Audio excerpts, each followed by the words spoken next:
Hello, everyone. Thank you for joining us today. The Coordinating Center for the National Drug Early Warning System and the National Institute on Drug Abuse are very pleased to welcome you to our 7th NDEWS Presents webinar today. The NDEWS PI is Dr. Eric Wish, and the NIDA project scientist is Moira O'Brien. My name is Erin Artigiani, and Marwa Al-Nasir and I, as members of the Coordinating Center team, will be your facilitators for this webinar. For those who are interested, you can find detailed information about NDEWS and recordings of prior webinars and invitations to future webinars and many other resources and reports on our website at www.ndews.org. I also encourage you, if you have not done so already, to join our NDEWS network and participate in our ongoing discussions about a wide scope of drugs and drug-related issues. And you can also follow us now on Twitter at NDEWS News. So I hope you will find these resources and the information available through them useful. And you will also find instructions for how to join our network on our website. So if you haven't done so, you will find a link there for doing that, or you can just shoot an email to our NDEWS email address, which is here on our slide, ndews@umd.edu, and we'll be happy to add you to the list or answer any questions you may have about participating there. We developed the NDEWS Presents webinars to work with leading substance abuse experts to explore emerging drugs and timely drug-related topics. This month, we are highlighting the value of wastewater testing as an epidemiology tool, and we're very fortunate to be joined by Dr. Caleb Banta-Green, a senior research scientist at the Alcohol and Drug Abuse Institute at the University of Washington, and Dr. Daniel Burgard, an associate professor and chair of the chemistry department at the University of Puget Sound. This webinar will be recorded, and you'll notice also that you have the ability to control the size and location of the pictures of myself and our speakers as things go on, so you can make us larger or smaller or go away entirely, whatever is most comfortable for you. And the webinar itself will be approximately 90 minutes long, and we encourage you to submit questions during the presentations. Please use the written submission Q&A box, and after the presentation is complete, we will hold a brief Q&A session, and our panelists Marwa and I will do our best to get to all of your questions, but we will also be posting a transcript of the Q&A with responses to your questions on the website, ndews.org, after the webinar, along with a full recording of the webinar and the slides that Dr. Banta-Green and Dr. Burgard are using this afternoon. So you will be able to find all the information there, and you don't have to worry about trying to scribble notes madly while they're talking. And so I hope you will sit back and enjoy the presentation and find it useful this afternoon. And thank you again for joining us. And I'm going to turn things over now to Dr. Banta-Green and Dr. Burgard. So this is Caleb Banta-Green, and I'm joined with Dan. I'm going to start off the presentation. And just let you know that I've been working with NDEWS and before that CEWG for 15 years and started wastewater testing work about 8 years ago. And as you hear about this, I think what will be evident is that this work is in probably what I would call its adolescence. It's not fully mature. We're still learning. There's still things to tweak and fine tune, but I do think there is some value now in real time, and we're excited to share that with you. So our outline, we're going to give an overview of the current drug abuse indicators and the measurement limitations, talk about wastewater drug testing, the rationale and methods, talk very briefly at a very high level about the chemistry and statistics. We'll give you references for details, talk about wastewater testing for drugs of abuse, several different examples so you can get a feel for what's been done to date and what we're working on now. And then try to leave you with understanding what questions might reasonably be answered with this approach. So determining what drug epidemiology questions can be answered with which of the various methods.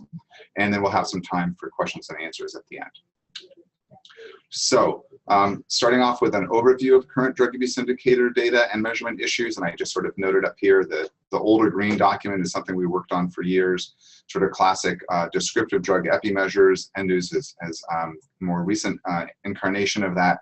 And then a lot of work, particularly on this front, is being done by the European Monitoring Center on Drugs and Drug Addiction, and they have some very nice resource materials online that I'll mention in a moment. So thinking about the goals of drug epidemiology, there are many of them. I'm just going to list a few of them. So tracking changes in use over time.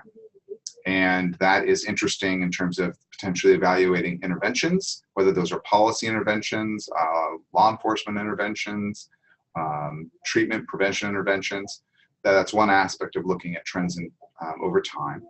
And then also thinking about just straight up changes in use and or the supply of the drug. So that's the temporal pattern we're thinking about.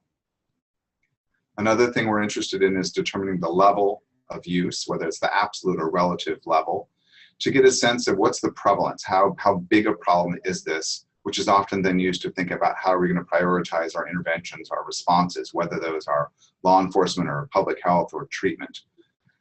And then something that I think is increasingly of interest to people, and you will hear us talk about, is quite a challenge, is identifying and documenting new drugs. And there are many, many new drugs coming onto the scene. So what are these new drugs, and is there incident use of those drugs? Is there use locally, and can you pinpoint in time when that's happening? And using that information to alert the public that there is a new drug present and perhaps where and the amount of it, and help that inform interventions. So in terms of thinking about surveillance, some of the limitations we deal with the existing data, a big piece, and as I said, I've been part of this for about 15 years and meeting with people from 20 other locations around the country, United States, and meeting with people in Europe, is what's your level of geography? We're often stuck with national survey data or maybe state level data, but I think as folks are well aware, drug use is very, very geographically specific within cities even, and within rural and suburban areas. So geography is really important. Trying to pinpoint that's very important. Temporal resolution. Many of the existing data measures are annual data, and that can often take several years to be made available. We used to have the Dawn Emergency Department data. Those often weren't available for a couple of years. We just had released a couple of weeks ago from DEA, the heroin surveillance program, the domestic monitoring program, and price and purity of heroin. Really interesting, really valuable data. However, that was for 2014, and we have a very dynamic marketplace. So many of the data are lagged by a couple of years, and often are for an entire year at a time. So, I'm an epidemiologist, and really important is understanding your denominator, and population coverage is a big deal.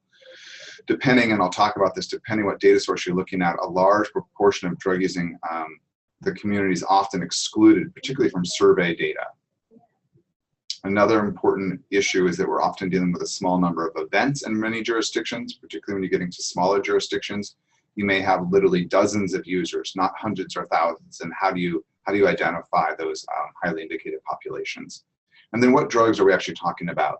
Are we talking about pure heroin? Are we talking about black tar heroin? Are we talking about acetyl fentanyl? There's a lot of word on the street. A lot of that word gets used in emergency departments. Public health responses can often get set into play, and then we find out in several days, weeks, or years later that in fact the drug is not the drug we thought it was. So knowing what drug is present is very important. A couple examples here. So mortality data are one that we rely very heavily on. I believe they're really about the only true population level data we have, but they are thankfully the tip of the iceberg. Even with heroin users, only 1 in 100 heroin users typically dies in a year. So you're really missing what's going on with the majority of users when you look at something with high acuity like mortality data. Current surveys usually rely on self-reporting and exclude populations such as prisoners. So an example of that is we see phenomenally low rates of heroin use in national surveys. You might find 0.4%, 0.2%, and it's really hard to know what to make of some of those survey data when the numbers are that small. Drug-specific emergency department and overdose data are often only for larger cities, either because of how the data are collected or how the data are reported. That's changing, thankfully, maybe a bit slowly, but we're beginning to get data from more populations as we move to more electronic records data. And then another data source that's quite interesting are poison control center calls. And those are very interesting, I really think, as an early warning sign. What happens is, for instance, that you may see a big spike in methamphetamine when it first hits a community, and medical providers don't really know how to manage methamphetamine overdoses. But even if the methamphetamine use is prevalent and stays level, the calls into the poison center will decline as the medical providers get to know how to handle that substance. So there's different foibles of all these different data sources. So the way I look at this is that in some ways, as I mentioned, the wastewater data is the total population. It's just a graphical way to represent this. And some common data issues come up is that the highest, you might be missing the highest frequency users, might be homeless folks. For instance, we know that among people who show up in our local emergency department with heroin overdoses, about half are homeless. You're doing a phone-based national survey, you're not going to get those folks. And conversely, you might go do a syringe exchange survey and only get the highest acuity folks. So you're only getting those high frequency users. And then when you do get data that are maybe at a municipal level or a city level, the data don't often align. You may have one that's really based on political boundaries and another that's informed more by geographic parameters. So the data just simply don't align well. So that's a little background on the types of data and some of the issues for drug epidemiology. I want to talk a bit about the rationale and methods around wastewater treatment plant drug testing and also other wastewater source data. So looking at raw wastewater influent, I don't think I can point here quite cleanly enough, but behind this photograph you're seeing is the city of Seattle. And basically all these pipes are coming into this plant. And so it really is a conveniently focused sampling location at a central location. This plant, for instance, is the Seattle wastewater treatment plant and really serves about the 700,000 people of Seattle. There's the least amount of degradation compared to effluent. What in the world does that mean? Effluent is what comes out of the plant. So it's exiting the plant, and influent is what is coming into the plant. That plant is designed to clean the wastewater and remove contaminants and endocrine disrupting compounds and so on. So we're really trying to use a novel data source, which is what's coming into the plant, as representative of what's happening upstream. Over the years, as I've met with folks and submitted manuscripts and so on, there's often a lot of confusion about that because we're using what has been typically thought of as an environmental measure about exposure to the, for instance, in this instance, Puget Sound, to the environment. We're saying, no, we're not interested in the downstream impacts. We're turning this around, looking upstream as a population measure of use. So what's nice is that preserves the privacy of the individuals. We're really looking at a population measure. The samples are collected daily, and you have known flows for the calculation of loads, and I'll explain what that means. The idea is fundamentally is that these are highly engineered plants. They're quite highly regulated. There's a lot of monitoring going on for environmental purposes.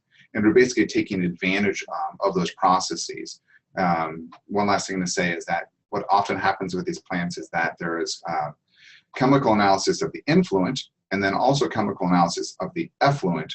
And the idea there is to look at the removal efficiency of the plant. And there are a lot of standards around that. And most people, again, are interested in what's coming out of the plant. We're interested in what is coming into the plant.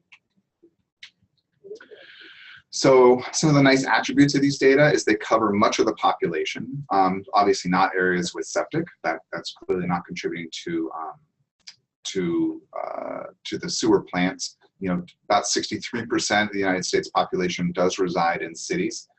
So a lot of the population is covered by cities and therefore sewer plants. We know the catchment areas. That is, we know where all this information and where these people are. And I'll show you some maps.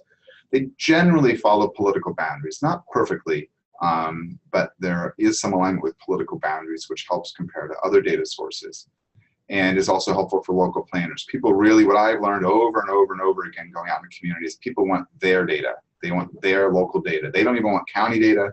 They don't want state data. National data really are not of interest. They want to know what's going on right there. And I would argue rightly so, because there is so much variability across the place.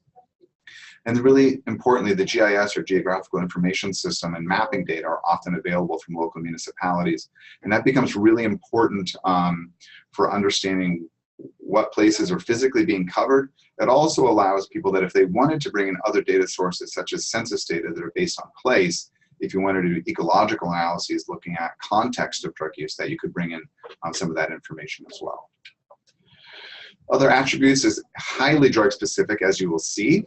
Timely, available with a short lag. That is essentially that you're basically waiting for as long as it takes to do the chemical analysis, and we'll talk a bit about how that might happen. It's time scalable. You can actually look within a day. You can see the caffeine spike and when that happens during the day. You could see when alcohol spikes within a day. You may or may not particularly care about that. That maybe not the most scientifically interesting question, but you can do it. We can certainly look at a single day, we could aggregate data either chemically or statistically into a month or a year. And so there are different time elements that you can look at. And then it is geographically scalable, but I will make the argument that it's hard. You could aggregate municipalities, you could get bigger, you could connect Seattle with its neighboring cities, or you could go upstream into a particular neighborhood like the University District. So there's some scalability with geography as well. This is just an example for the people who reviewed my grant 10 years ago. This might look familiar. This is when we were first looking at some validation work with this method. This is a map of King County, Washington. You can see Seattle there. The black dots, those are based on census data. That's where people live. Each dot represents 1,000 residents. And the gray shading area, that's where I took the GIS data from our local engineers at our wastewater treatment plant and our Department of Ecology. They told me where do these treatment plants cover, and they simply intersected those within GIS software and found that in King County, Washington, that 85% of the population, just based on residents, is covered by sewers. The population covered, when you also throw in where people work, is even higher than that, but this is just based on residents. And this is an example of a bit hard to see here, and I'm hoping the cursor is showing. This is this plant that I showed you. This is in Puget Sound. This is the West Point plant, and it covers this white area. And this white area very closely aligns with the city of Seattle. So you can see we have multiple places. Each of these different colors is a different municipality. They're of moderate size. This is 700,000. This is a couple 100,000. Some of these areas are more like 50,000. There are some challenges though. So we have another very large wastewater treatment plant down here that serves around 1 million people, but it draws from all of this area across multiple municipalities. So Seattle is fairly clean in terms of its geographic alignment, and other places are more complex.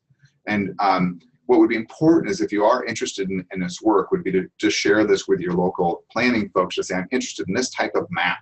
I want to know, you know, for instance, I believe LA has at least, Los Angeles has at least 3 wastewater treatment plants that serve the entire city. So if you really wanted to get all of Los Angeles, you would need to go to multiple treatment plants. Whereas for Seattle, if you're really only interested in Seattle, you could really focus on one plant. But as you're trying to think about feasibility in your community, this would be one of the places to start, would be to try to look for this type of planning map. So I'm going to hand this over to Dan now to talk about the intersection of all of the different disciplines that work on this area. Thanks, Caleb. So I'm going to talk about the green circle and the red circle a little bit here, and talk about the data that the analysis that the environmental scientists, folks like me, would do, and then also a little bit more about the sewage conveyance system that the wastewater engineers would think about. So this has got a lot of points on it, and I kind of want to go through this just a little bit, just sort of to think about all the things that are going on as we try to think about what gets to our final number, our final chemical analysis. Ultimately, on the right-hand side here, there's this discharge, and so that's really what we're trying to collect and measure. But we'll start over on the left-hand side, the sampling. And you can run down to your local wastewater treatment plant and take a jar and do a grab sample, where you just grab a sample and take it back to the lab, and that will give you one very small snapshot of what's going on. A better way would be a composite sample, preferably over 24 hours, and sample throughout the day. You can also have passive samplers, which are sort of filters that you would stick in the wastewater stream that would collect the drug or its metabolite. I'll often call them analytes, and they will stick to that filter, and you can pull them out over time. If you're going to do one of the last two things here, either composite or passive, then you would need to know something about the flow in the treatment plant. And then also you need to know something about the analyte, the drug or its metabolite, its stability, both in the sewer while it's sampling. So if you're collecting a 24-hour composite, what's it doing while it sits there for 24 hours? And then once you've collected that sample and you're not ready to analyze it, how do you store it? And thinking about sort of all of the stability issues there. Once you've sampled it, then you have to do the chemical analysis. And this is, when it comes down to making measurements, this is one of the most complicated systems I've been challenged with, as far as trying to find very, very small level, low levels of analytes in the part per trillion level in one of the most complicated matrix, as in sewage. And so there are a lot of techniques that we use to try to pull those compounds out. One thing we use is an internal standard or a labeled isotopes internal standard. And this basically says we're going to put in a known amount of each compound we're looking for that has been isotopically labeled. And that just means basically we can keep track of any loss along the way by putting in a known amount of a compound that looks very similar to what we're looking for. There's analytical variability, there's calibration issues within the day when you make measurements at these low levels, and then across days, if you're looking for trends, you have to be able to say that, from year to year that your procedure is consistent. And then you get back over to the right side again, and if you're going to try to apply these numbers to anything, you need to know about the pharmacokinetics and know, I guess initially before you set up the experiment, you need to know whether you should go looking for the metabolite or whether you should go for the parent drug. You need to know something about the excretion rates of those two. You need to know something about the routes of administration. And then when you try to put that up against how many folks contributed to the sample, is it census data? Is it just all the things that go into trying to estimate your population? So back to the idea of types of samples. Again, you could do a grab sample, you could do a composite, or this passive sampling. If you do a composite, should you sample every hour, every minute, every certain amount of time, or should you base it more on the flow or the volume coming in? And on the right-hand side here, you can see this is a plot over 24 hours, and in the light gray, that's the flow that goes up and down throughout the day. And so if you really grab at consistent time intervals, you may be missing or misrepresenting what the day looks like. And so a flow or volume proportional sample is really the way to do it. The other thing that this graph shows is that if you are in a big city where you have possibly 10,000, or this doesn't even have to be a very big city, but 10,000 pulses or flushes a day, you can see that the concentration in dark really falls right on top of that gray line. But if you try to go too far upstream and look at a place that only has maybe 10 flushes a day, you have very discrete flushes that come down the sewer, and trying to accurately and representatively sample those is very difficult. So the approach and frequency really impact your results. So this is just a quick cartoon of what a wastewater system, sewer conveyance system looks like. You have basically gravity-fed systems, or you have gravity-fed with pump stations or rising mains. So there's a hookup to a house on the left-hand side. It goes down to a sewer. It continues on, and it could go all the way down to the wastewater treatment plant, or it could run into a hill. And at that point, you hit a pump station and it moves up. If it's gravity fed, your flushes tend to stay, they will spread out, but they do stay somewhat to themselves. If they move into a pump station, they will sort of collect there and be averaged, or the aggregate sample will be mixed a little bit better, and then the pump station will push that over the hill and down to the treatment plant. So sort of knowing what that system looks like gives you a sense of how you need to be sampling. And just this idea of locations you can measure all the way downstream at the wastewater treatment plant. You can measure midstream, sort of in the sewer system, or you can sort of work up to a single building or an event, and what that sort of information will tell you as you move upstream. So here are some pictures of passive samplers. The one on the left here, this is just a good picture. It gives you a sense of sort of the muck that you're dealing with if you're in a wastewater treatment plant. This was deployed over 27 days at a treatment plant in Tennessee. These passive samplers sit there and preferentially collect certain compounds, the drugs or the metabolites of those drugs. There's a clean picture in the middle, and these would just be placed down into the wastewater influent. And the plot here shows you, if you were sampling, the sort of jagged plot shows you sampling in 24-hour periods, or even, yeah, those are 24-hour periods, sort of how the concentrations go up and down. One thing interestingly here, you can see that the big peaks there are sort of every 7 days, and that the idea that cocaine use is more on the weekends, and you can see that. And then the squares here are the passive samplers, and the aggregated, or the sort of the integrated amount of cocaine that was that was collected on those filters up through each one of those days. So sort of different amounts of information, how granular you want to get. This was a project I did briefly, and some other folks have done portable toilets.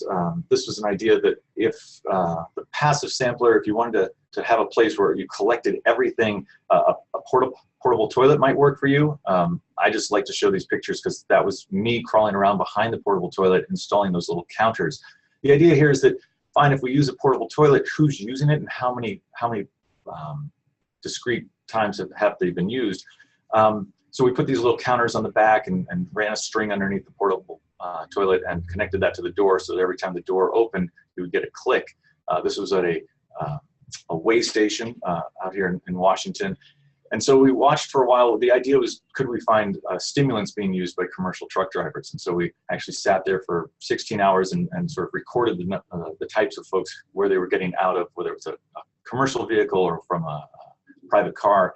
And so it turned out only about 64% of the users were commercial drivers. So we couldn't really say this was what we found was totally attributable to commercial drivers, but just this sort of sense of here we are.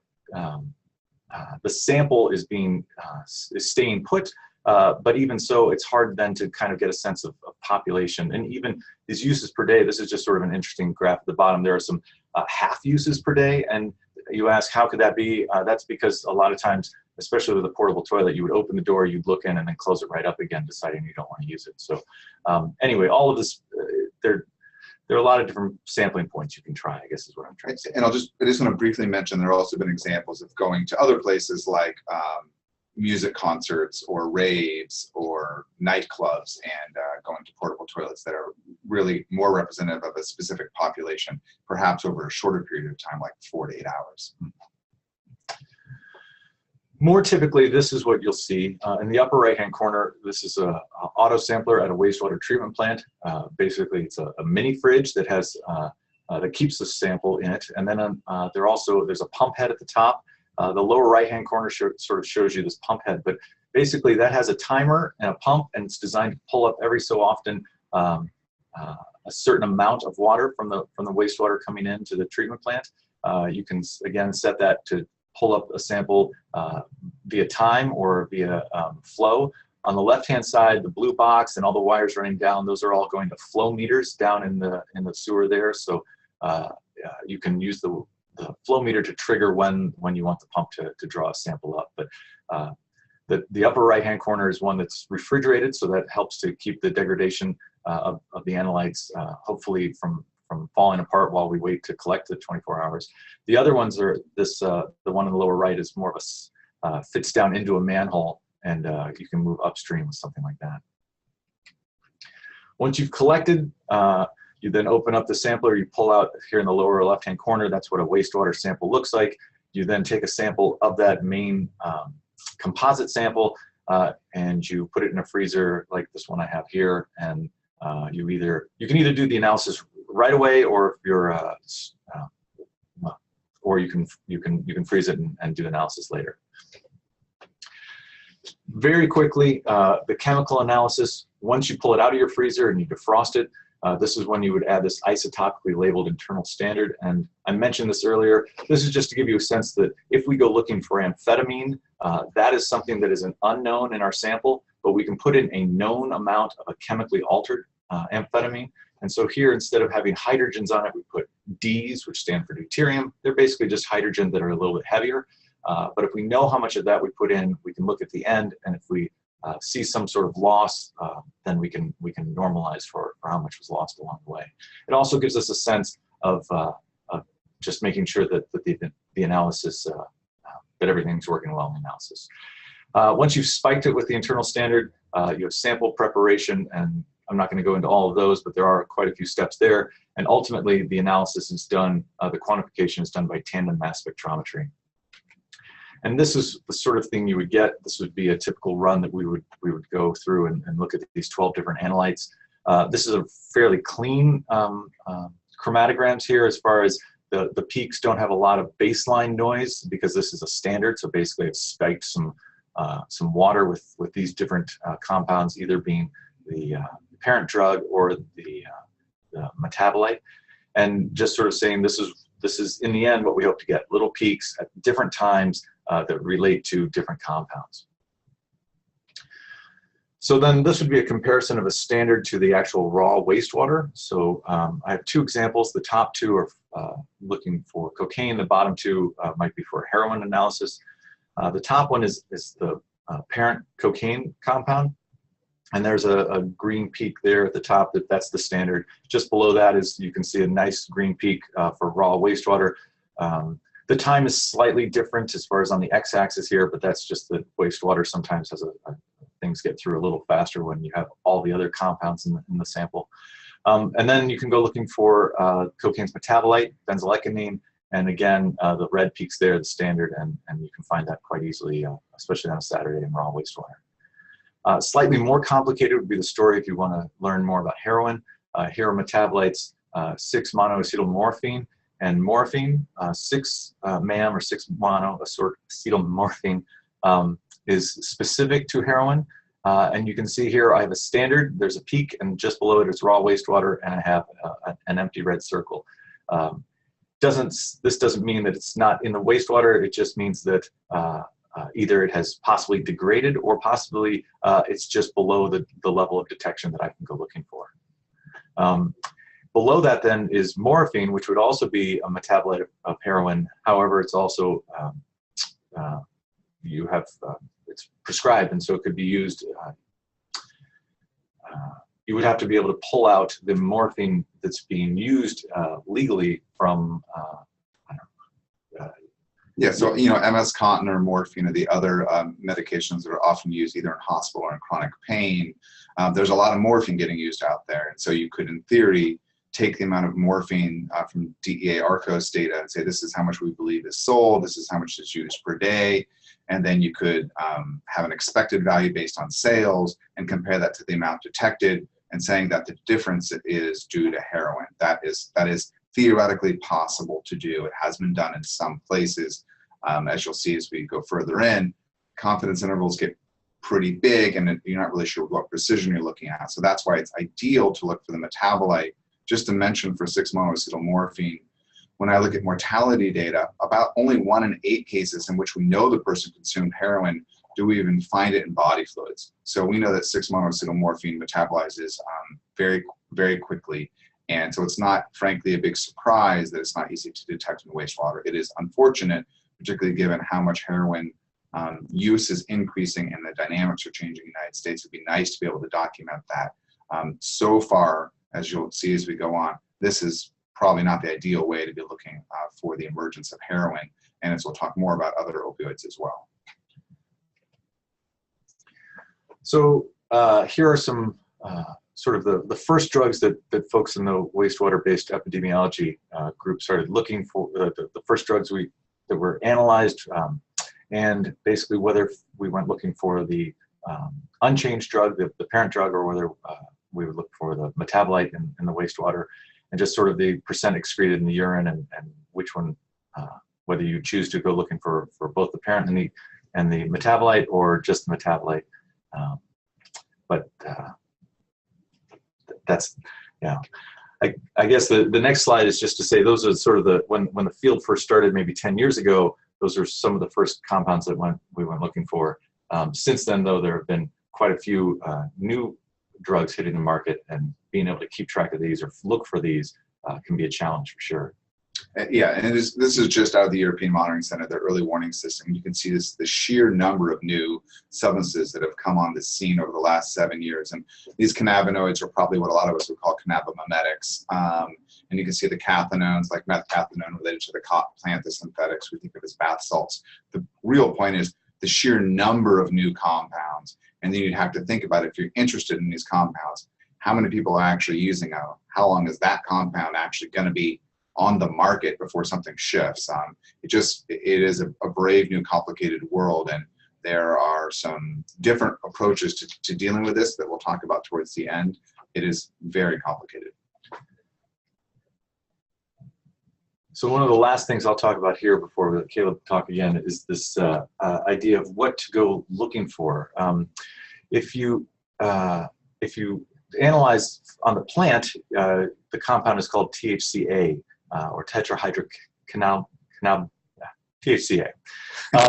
Very good. And it's this sort of main structure with this circled group at the end.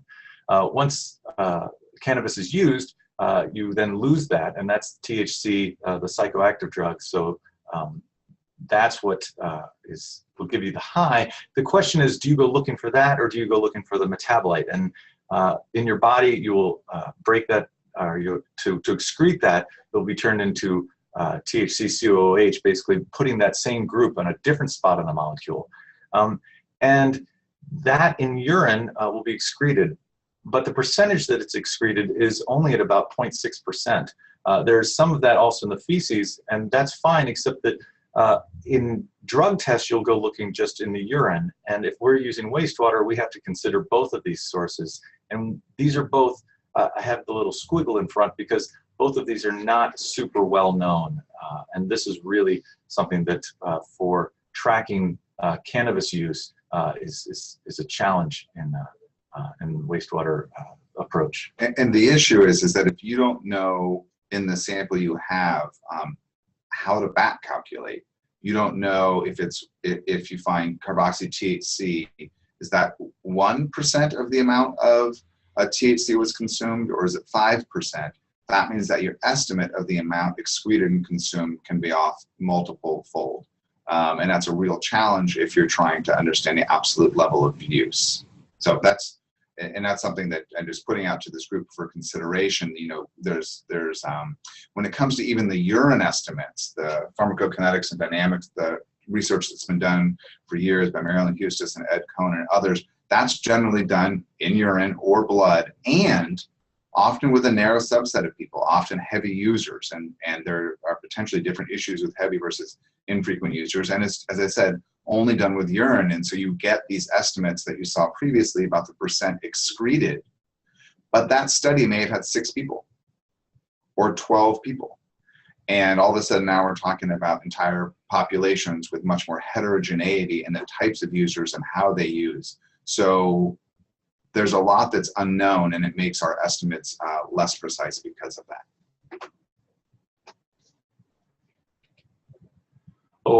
So then I guess, okay, last one from me for a little while. This is a paper that Caleb and Jennifer Field and I put out in 2014, in January, I think. And the red dots were on our map, just sort of trying to get a quick review of sort of where these studies had been performed. And just within 6 months after that, the blue dots had popped up with Asia, mostly centered in Europe. And really, even since that time, there's still very few dots in North America. So it is very European focused, although it is spreading internationally, the approach. Great. And I think some questions are starting to pop up, which is perfect. And just to let you know that after we're done with the presentation part of this, we'll shift into the Q&A piece. So continue to submit questions or comments as we go along. So this is the part where I say, and a miracle occurs. This is the statistical analysis. This is really very well documented in a paper that we published earlier this year and came out in print last month in the Science of the Total Environment. And you know, that paper is called Using Wastewater-Based Epi to Estimate Drug Consumption, Statistical Analyses and Data Presentation. And just for background, the people who started this work a decade ago were a lot of environmental chemists. And a lot of the initial work was very interesting, and it really was essentially, hey, look what we found. And then it became, I wonder what this means. And there were some very interesting, very admittedly back of the envelope calculations, but they were what I would say extrapolating well beyond the range of the knowledge of the data we have. For instance, you might take the amount of cocaine metabolite found in wastewater, and then the conclusion of the research was our estimate for adolescent use on weekends is wrong. That's a lot of steps. That's a lot of assumptions getting made. So I came in to a lot of this work as an epidemiologist, knowing what I know about these data measures and trying to think, how do we make these useful, valid, and reliable in this context? And the short answer is it's really hard. And the long answer is this paper. I will give you a few examples of what we're talking about. The issue here is that we need to create an index load, and that is the estimated concentration of the drug or metabolite, adjusting for what you had to do to prepare the sample for chemical analysis, how much wastewater flow there was, and the number of people contributing. So if you want to create a per capita estimate of drug use, you need to know those things, and you need to incorporate that information. And some of those things are knowable. We know quite a bit about the sample preparation. I actually didn't put analytical error in here as well, which is another piece. We have a measure for wastewater flow with perhaps some degree of precision. We know the bounds of that. And the real bugaboo I'm not going to go into today, it's a whole other discussion, is population, which is extremely challenging to know how many people are in a city on a particular day contributing their pulses to the system. Very complicated. So the point is with all of that is that the initial papers that came out a decade ago from environmental chemistry labs, they reported a concentration, and the entire error bound was essentially the analytical error in the lab. Even though they were reporting per capita estimates, they weren't incorporating error around the flow or the population. So the confidence bounds were artificially very, very narrow. You might have a confidence bound plus or minus 3%, extremely unrealistic. Another issue in those original papers is they just reported the mean or the median for the values that had a quantifiable value. They ignored missing data.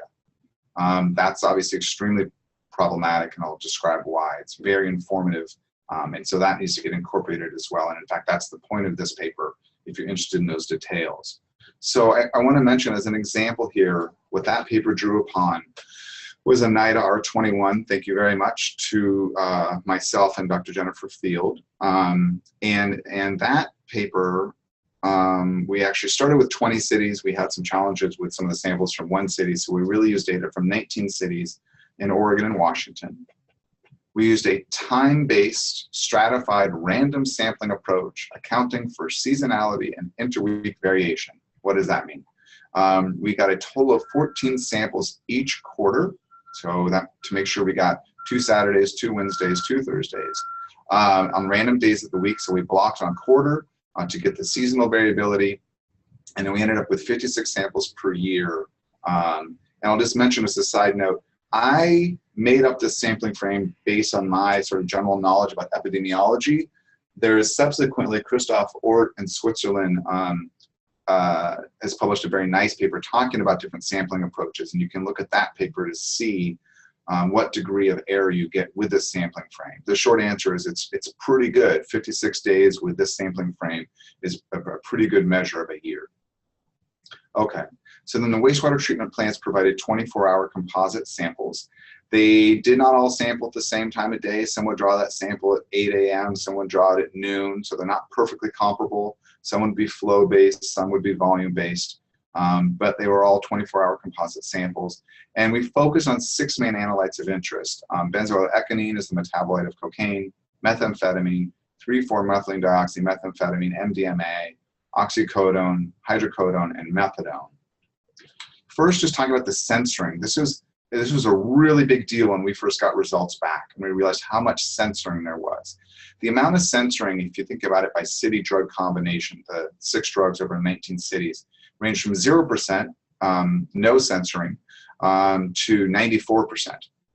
So specifically, methamphetamine had the least censoring. Only one city, Pasco, in eastern Washington, had a single unobservable observation.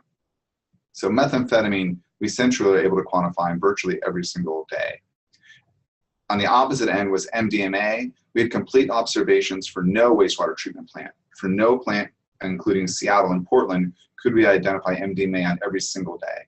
So the censoring varied from Bend, Oregon, which had only 4% censoring, that is, there was MDMA detected on 96% of days, to Hermiston, Oregon, where it was missing, or not detectable, I should say, on 94% of days.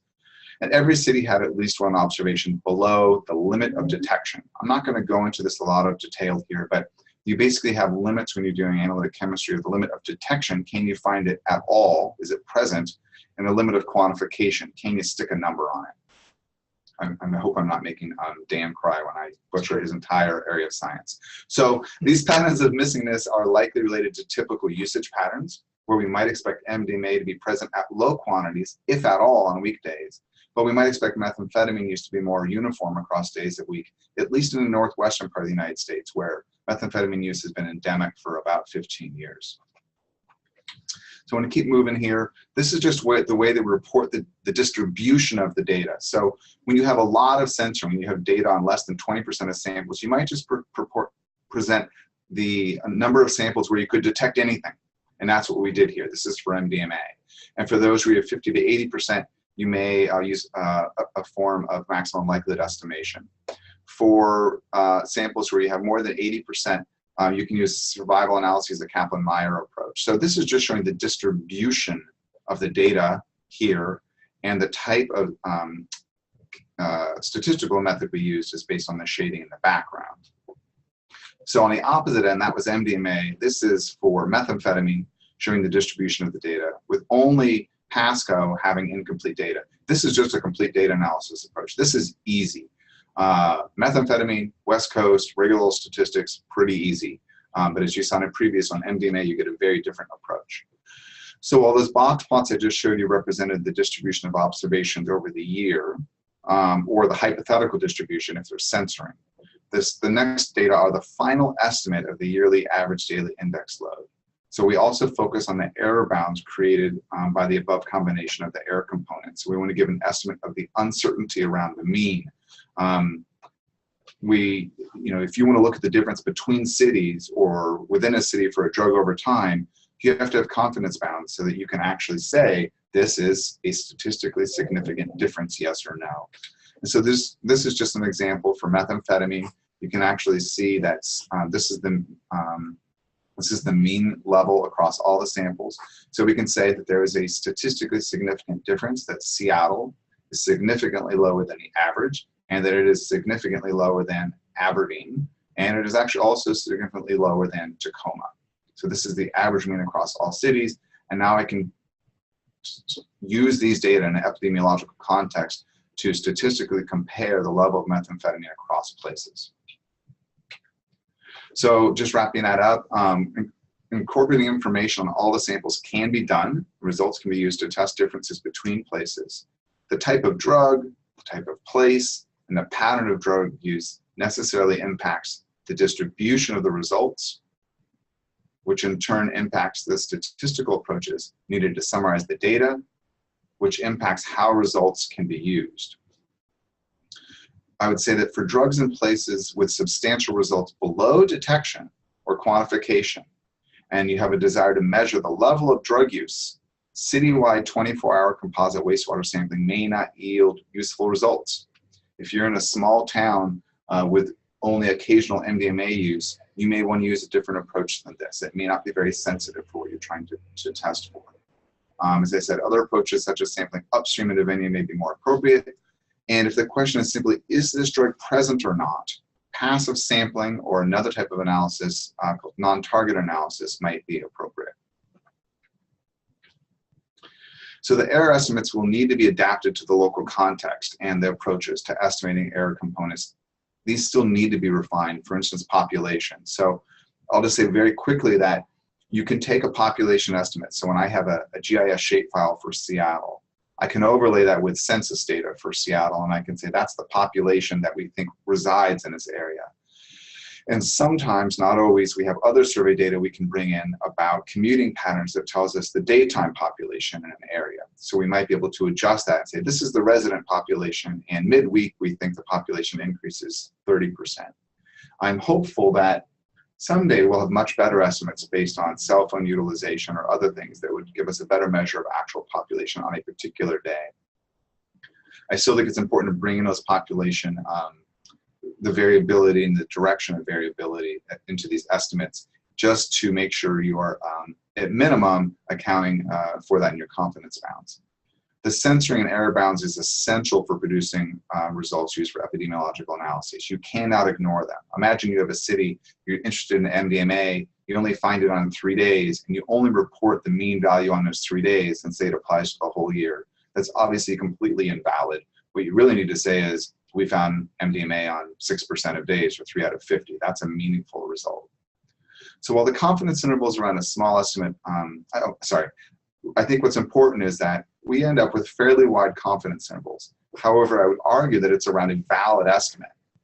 You may get a very small confidence interval around a national survey, but the the mean, the point value, is not actually a valid estimate. So I would rather take wide confidence bounds around a valid estimate than small confidence bounds around an invalid estimate. So a couple other examples of results I'm going to mention. Actually, we have several things we're going to mention. So this SUPROF in Europe, this is the sewage professional group. I'm an external consultant to this group, and it's a training consortium across multiple countries. And what you can see here, I encourage you to take a look at their website. They're now working across 25 plus cities and also inviting submissions of data from other countries as well.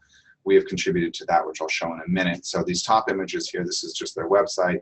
The upper right here is an example of a finding for cocaine levels across Europe. There's a paper they reported in addiction at spatial differences and temporal changes across Europe. And then also mentioned, related to this group, interconnected with this group, is the European Monitoring Center on Drugs and Drug Addiction. A really nice paper. I think Sarah Castiglione took the lead on this, around assessing illicit drugs in wastewater. A nice summary of the, really a lot of what we've been talking about in terms of what are the methods and what are the questions that can be answered. An example of what came out of that international SUPROF testing, they're now getting contributions from the United States and from China and Australia, so it's not just Europe. This is methamphetamine, and what is really striking here is the incredible variability across countries. So you have some places with essentially literally none or almost non-detectable methamphetamine, other places with moderate levels, and you can see sort of the confidence bounds there. And then sort of this upper echelon of folks that have higher levels of methamphetamine detected, and unfortunately this is Seattle. Seattle is among those. So this is just an example, and you can find some of these details online about what an international comparison looks like. So this is just a upstream paper that basically got me into this field. Basically, one of my students said everyone was taking Adderall to study for the tests, and I asked them, really, everybody? And he said, oh yeah, everybody. So I wanted to go see if everybody was taking Adderall.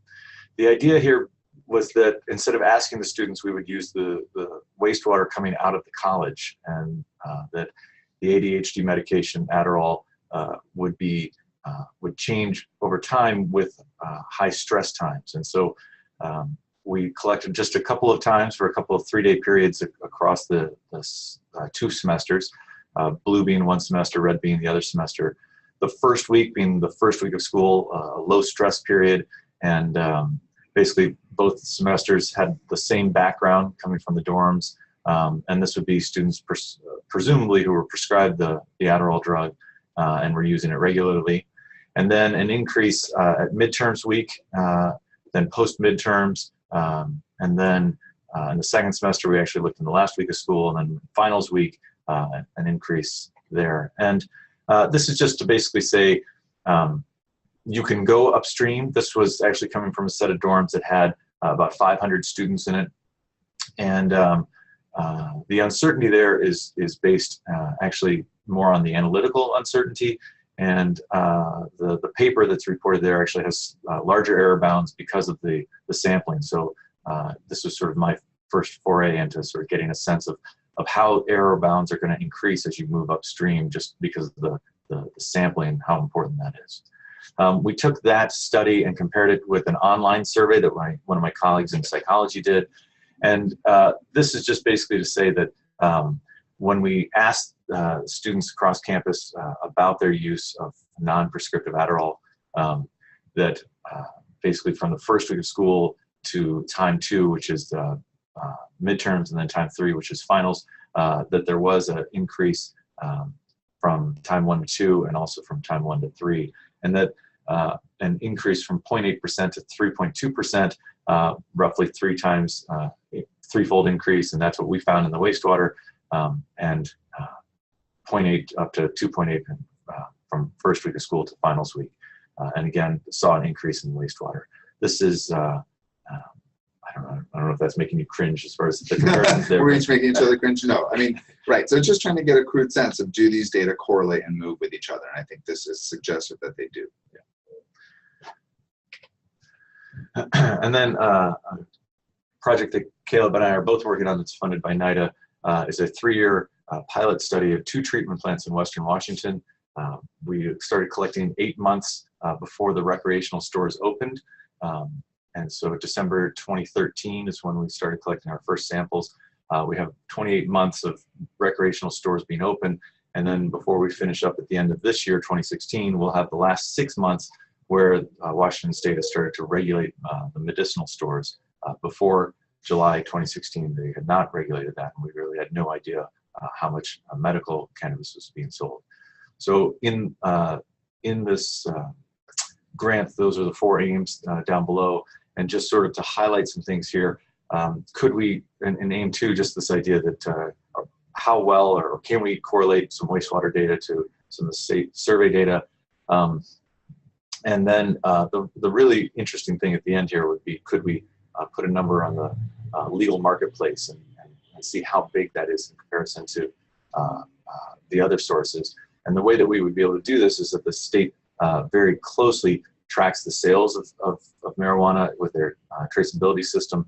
And so it's not only monetary sales, but you can get a sense, as this picture shows, it actually, every product tells you the percentage of THC. So we actually know how much THC is being consumed, and thus how much of that THC should then be going into the wastewater in the form, hopefully, THC COH, the carboxy THC. But as we said earlier, we'll have some large error bounds on that.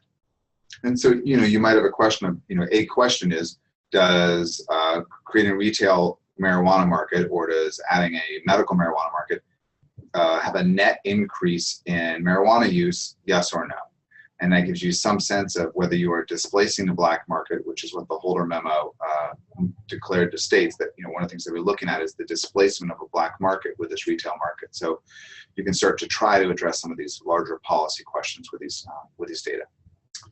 And even if we can't put a real tight number on the legal marketplace, we can at least say, we can use trending data and say, the sales or the amount of THC in this area are going up by a certain amount.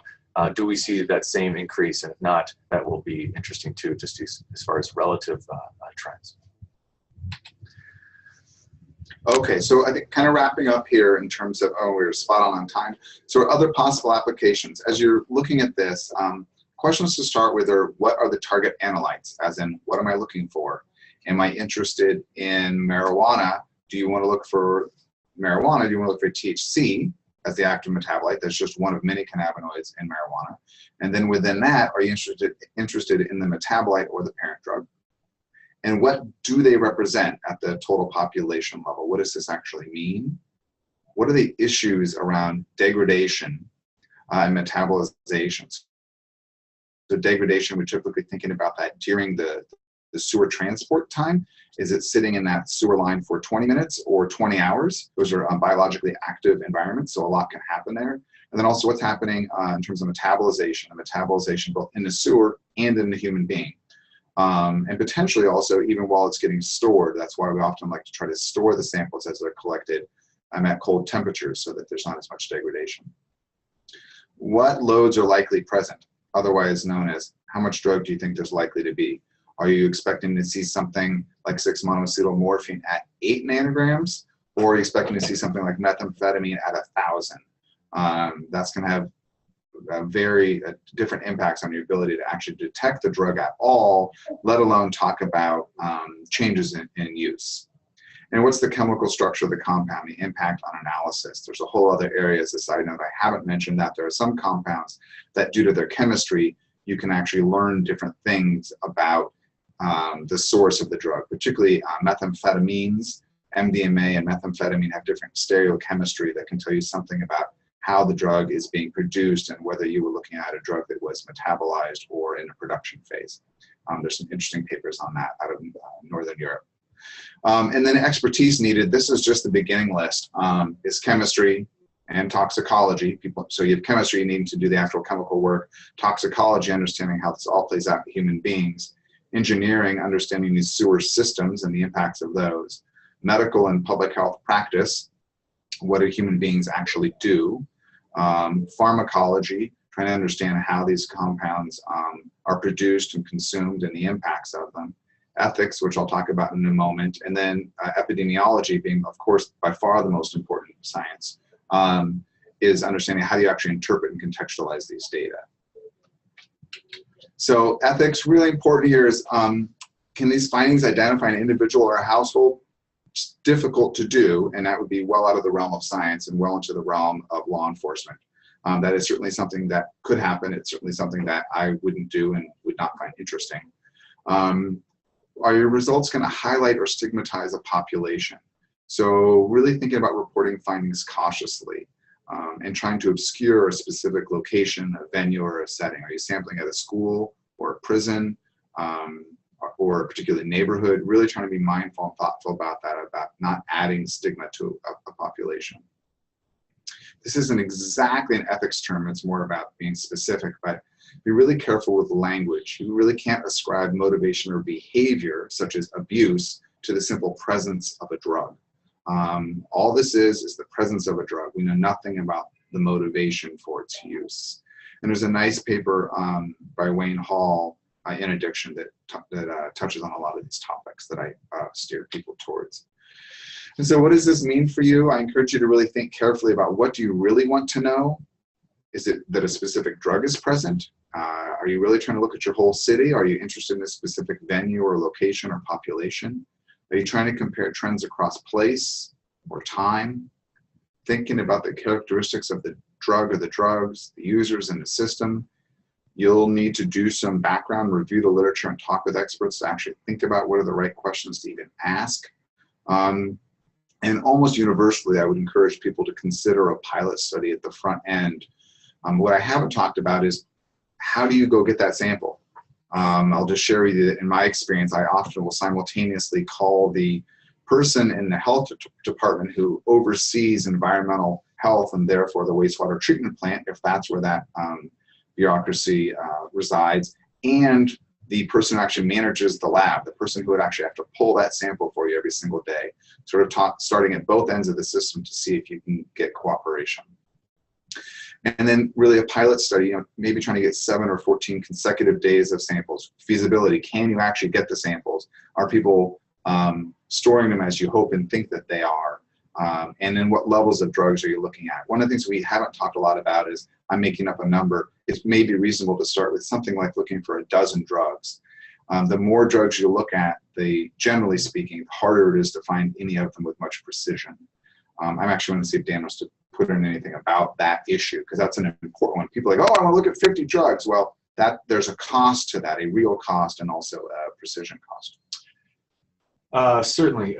There are families of drugs that you can optimize your method for and thus be able to sort of hit maybe amphetamines in the amphetamine family, 8 of them, and not suffer much in your sensitivity. But if you try to straddle too many different types of drug families, you will start to lose your ability to be very sensitive at measuring any of them in your analysis. So it's just something to think about. And then also the issue that, for instance, I mentioned all those 500 plus new drugs that have been detected in the EU. For each of those drugs, if you're going to have a chemist analyze for that, they're going to need a standard. And that standard is going to be $75 to $500. And so that's another very real cost as well that would have to be considered. So there's a lot of things to bring into play in thinking about how you might go about this. So that's it for our prepared remarks. I think we're about as spot on as I could hope in terms of time. So I think there have been some questions, and we're happy to take those.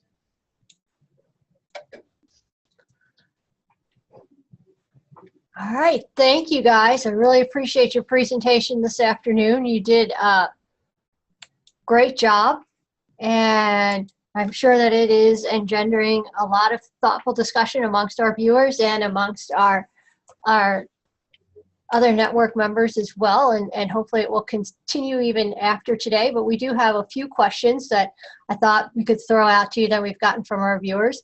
One was asking, are drug metabolites found in human feces, and do feces play a role in metabolite detection or degradation in wastewater testing?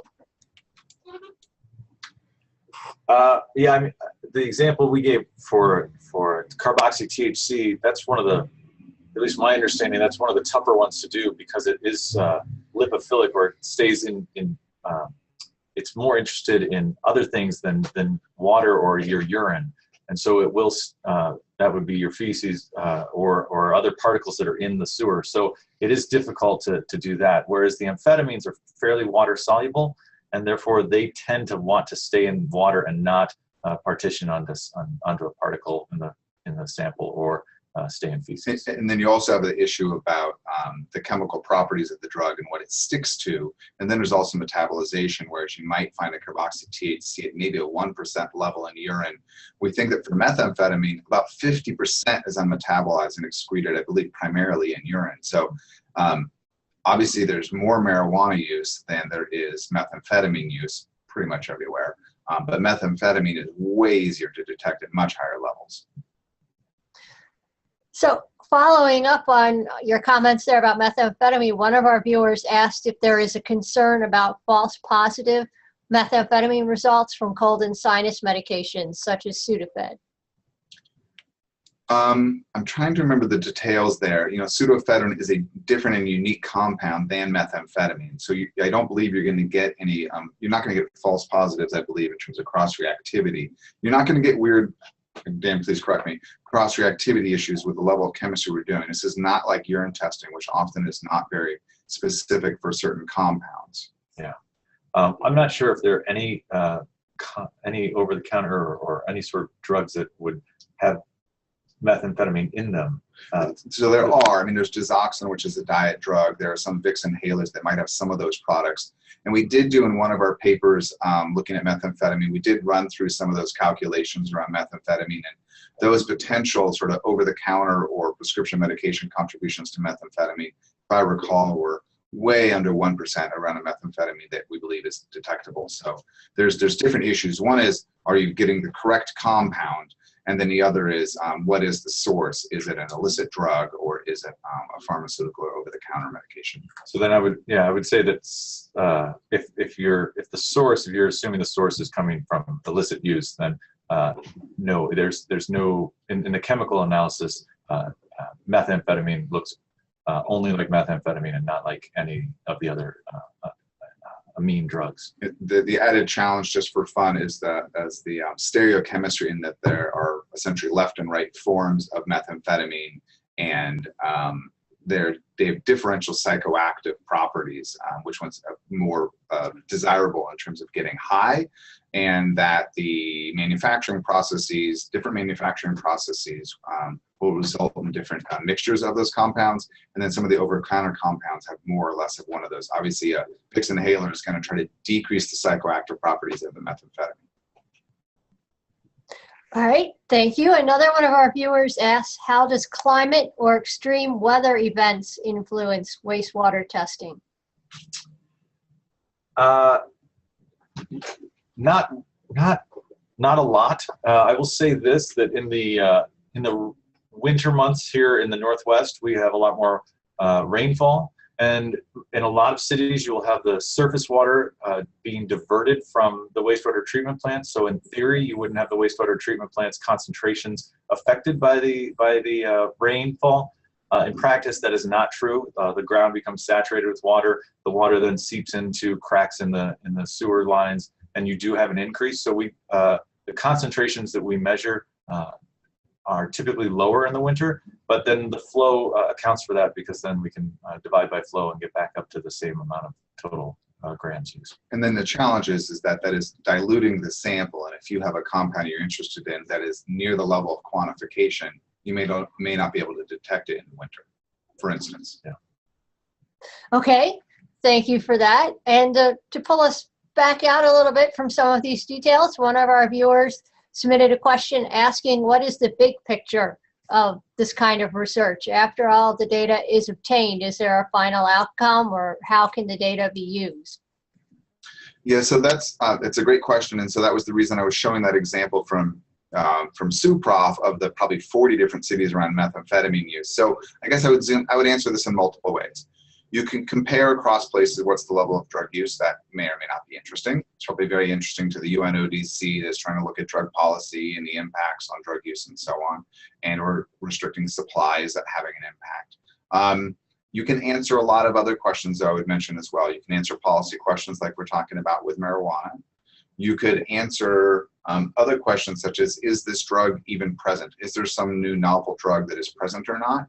Another example I think is pretty interesting is that you could look at the general pattern of use in a population level. I didn't speak about this previously, but it can take a while, as in a few years, for me at least, to get my head around, we're talking about drug use patterns at the population level. We're used to thinking about it at the individual level. But for instance, where they can kind of come together is methamphetamine use, as I mentioned, is endemic. One of the things we see, and I didn't show you these data, is there's more you might be able to discern by the pattern of use within a week. So what we see, Dan mentioned this with cocaine, you see a moderate level baseline use throughout the week, and then you see spikes on the weekend. So that tells you, oh, okay, so we know there's always cocaine use, and which is probably going to be more people who are dependent, who have substance use disorder. And then you also see recreational or occasional use. That would be an interesting question with marijuana. Does that pattern change over time? Marijuana is really tricky though, because as opposed to cocaine or methamphetamine that have a relatively short half-life, you can say something about day of the week.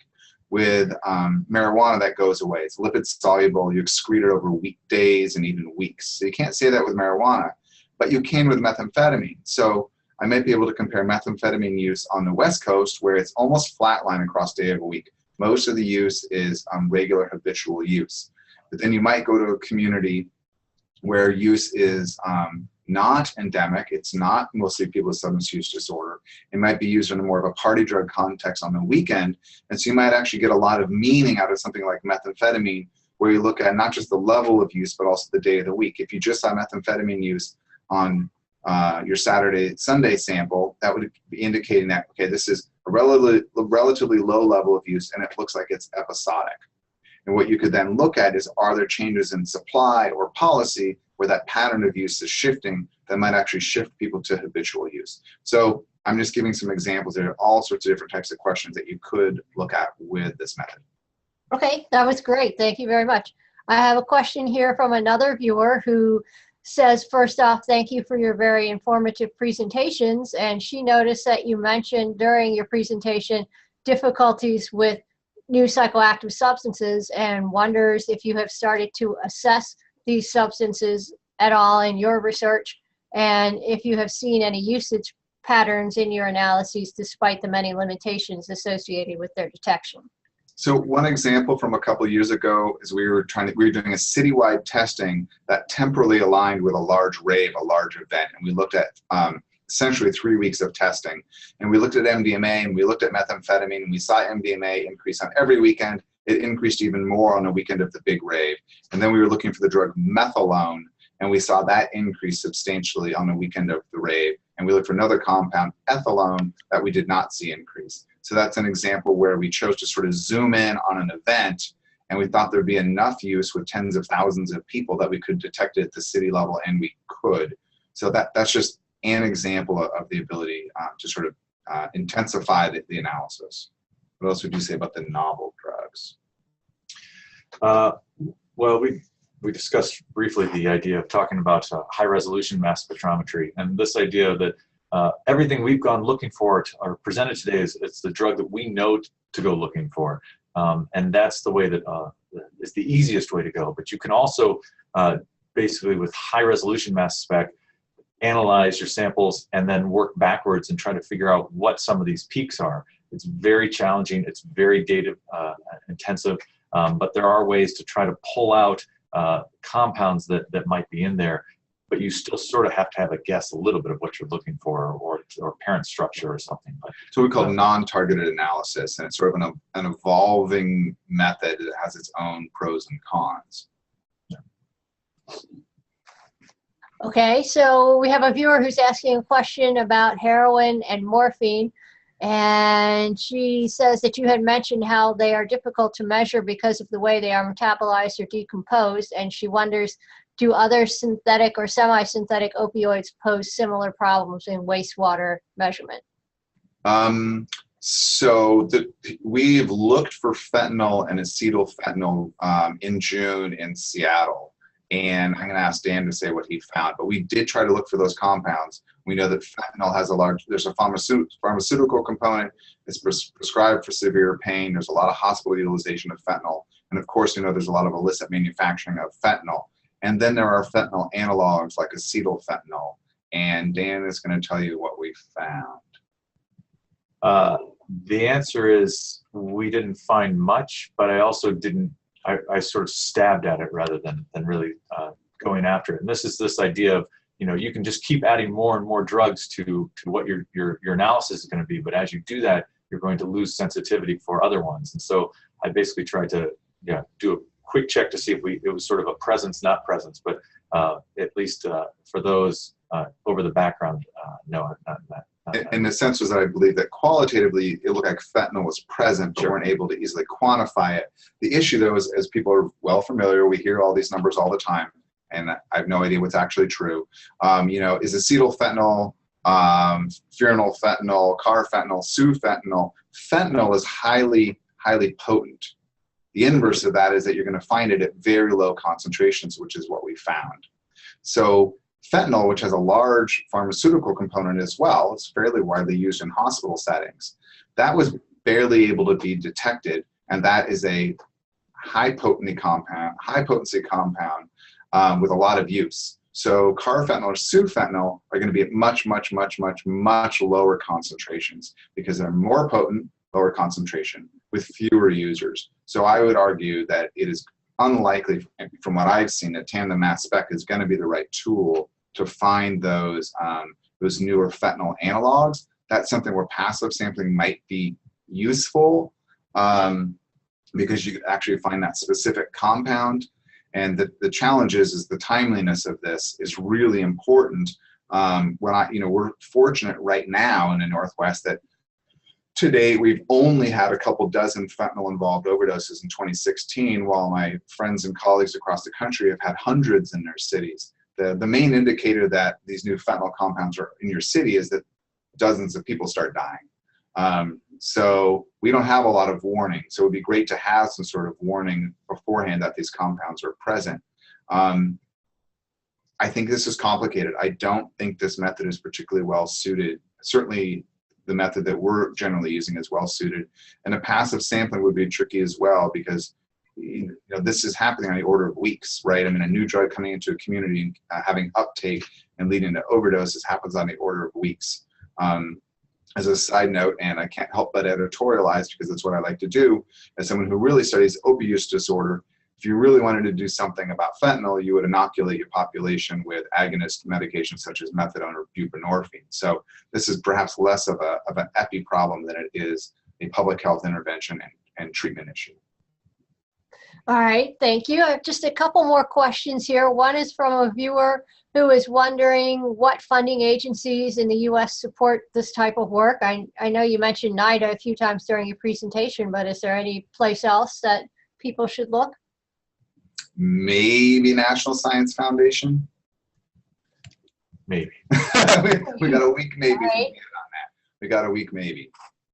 Okay, thank you. And do you know if there are any plans for hands-on trainings to prepare more researchers and practitioners to engage in this type of research in wastewater analysis? So the short answer is no. The medium answer is that the SUPROF group internationally they do annual sampling. We've contributed 2 years in a row. It's the spring of each year. And it is possible if municipalities are interested that they should go on a SUPROF website and look at their requirements about what sort of sample they need submitted. And then look at the EMC-DDA publication to understand what it takes to get that type of sample, and then reach out to the local wastewater treatment plant administrators and lab staff and just sort of say, hey, I've got this idea. Can we sit down and talk about this? And I would suggest that it would take you multiple months to sort of negotiate that process. Mm-hmm. But what the Europeans are going to want, if you get involved in that, what they will do, and I'll ask Dan to correct me on this, is you will say, hey, we're interested in participating. And what they will do is they will send you some prepared samples for you to test to show that your lab that you're working with is going to produce accurate results. And if so, you can then submit the results, which would look like concentrations and flow and population. And then they'll incorporate those data into their their mapping and their publications. How would you say that? Yeah, the first thing you have to turn in is the interlab study. So they send over frozen samples that you have to, blind frozen samples that you have to then tell them how much is in at 3 different levels. So it's kind of a high, medium, and low, and report back to them what you think is in there. And if you pass that, then they will accept your data. So one of the things I forgot to mention is you need to find an analytic chemist. And as Dan says to me, it's usually an environmental chemist who's going to be most familiar with the chemical techniques, and then very importantly also the type of, he used the word matrix, the type of sample, being a wastewater sample, has its own complexities to it. So you need permission to access the data, you need an actual sample in a tube, and then you need a chemist to analyze it, and then you need a statistician or epidemiologist to analyze the data and then submit them to the international group. All right, thank you. So we have one last question here from a viewer who wants to know if you have had any pushback on this research, either locally or from national groups. So not much. You know, when we did when Dr. Jennifer Field from Oregon State University did a study of, I believe, 96 cities in Oregon, there were a couple cities that knowingly chose not to participate because they didn't want everybody to know what their drug use looked like. So that did happen. And like so many sort of new ideas, a lot of people don't want to be the first person on the dance floor, but there's a point at which you look pretty bad being the last person on the dance floor. So people are often scared to go first. I think this is out there enough that most places are willing to engage. I think it's been very important with us when we released the results from our multiple city study that we did a lot of work with those treatment plants and with media about what you can and can't say about these data. And this was the real challenge we dealt with initially, is that what does everybody do when you give them a list of 20 or 100 cities with drugs? The first thing to do is rank them and say, this one's the worst. And so, like all areas of science, contextualizing that data and interpreting it correctly can be challenging to get the media to do, to talk about things like confidence intervals, like this is in a top half, and this is influenced by this, and this is a big tourist area, and this may or may not be local residents, and you need to bring in sort of the sociology component as well to help interpret those data. That's a subtlety that is generally lost. It is just sort of really important in terms of communicating the results, though, to continue to frame them in a proper context. Trying to think what else. You know, you get an initial question from everybody about privacy concerns, and we just have to explain to people that the level at which we're doing analysis are the entire population, and that the law enforcement community has capacity to do this type of work if they wanted to, and that's not what we're doing, and we're not intersecting with that stakeholder group on this work. They can go do whatever they want to on that. There's all sorts of things that can be done kind of forensically in a law enforcement context. This is really looking at epidemiology, trying to understand patterns of drug use, to understand public health responses. That's the work that I do, and how I'm willing to use these data. People will ask for other approaches and ways to use the data, and sometimes you just say, no, thank you. Yeah, I mean, I've been in contact with some cities, and initially they don't want to participate, or then they'll say, okay, fine, you can just call us a major Midwestern city, but don't use our population. Okay, you can use our no, don't use our population. Then finally, just no. And so everything that Caleb said, the far upstream one that I did on my own campus, just from that little bit of experience, you know, that was finding the right person. You know, somebody like a dean of students who deals with students on a weekend basis. They were very interested in sort of knowing this. So it all depends on who you talk to. I think the other issue is the more participants, the better, because then nobody stands out. I mean, the most challenging thing is you do it in one city. If you look in one city for one drug, it's going to look bad. And that was actually the point of the first paper I did in addiction, where we looked across 96 cities. My point from an epidemiology and drug policy perspective is methamphetamine was in every one of those 96 cities. Yes, MDMA was more likely to be in the larger cities and cities with college towns, and cocaine was more likely in larger cities. But you can't just be pointing the finger at the big cities when it comes to drug use. And that drug use really is, unfortunately, ubiquitous across all places. And so I would actually hope that would drive drug policy discussions at a local policy level, where if you're trying to consider drug treatment funding, it isn't just, well, you don't have rural communities protesting that, saying it's a big city phenomenon, recognizing that it actually is occurring everywhere. So that's, some of the utilization of these data, I think, can be really quite powerful and important for influencing public dialogue around drug use. All right, thank you. I think that's it for our Q&A section. So I'm only going to take up a few more minutes of everyone's time, but thank you again so much, Dr. Banta-Green and Dr. Burgard. We really appreciate you spending so much time with us today and talking to us about your wastewater research and fielding all our questions. And so I'm going to launch the poll now, and I would appreciate those of you who are with us to answer just 3 short questions for us before you log out. And please keep in mind that you can join our ongoing discussions about drugs and drug trends on the NDEWS network. And you can also follow us on Twitter at NDEWS News, or check out our website, and hopefully you will find many useful resources there as well. I don't have any future webinars to announce at this time because this is our last webinar for 2016, but I certainly hope that all of you will join us again in 2017, when we will be continuing with our webinar series, and we will be highlighting research from some international substance abuse experts, and also the results of some of our ongoing NDEWS studies, like the research we're doing with colleagues at Dartmouth College and University of Maine on opioids overdoses in New England. All right, well, thank you all very much. Again, really appreciate you participating in our webinar today, and look forward to talking with you all again in the future. And have a happy holiday season. Thank you.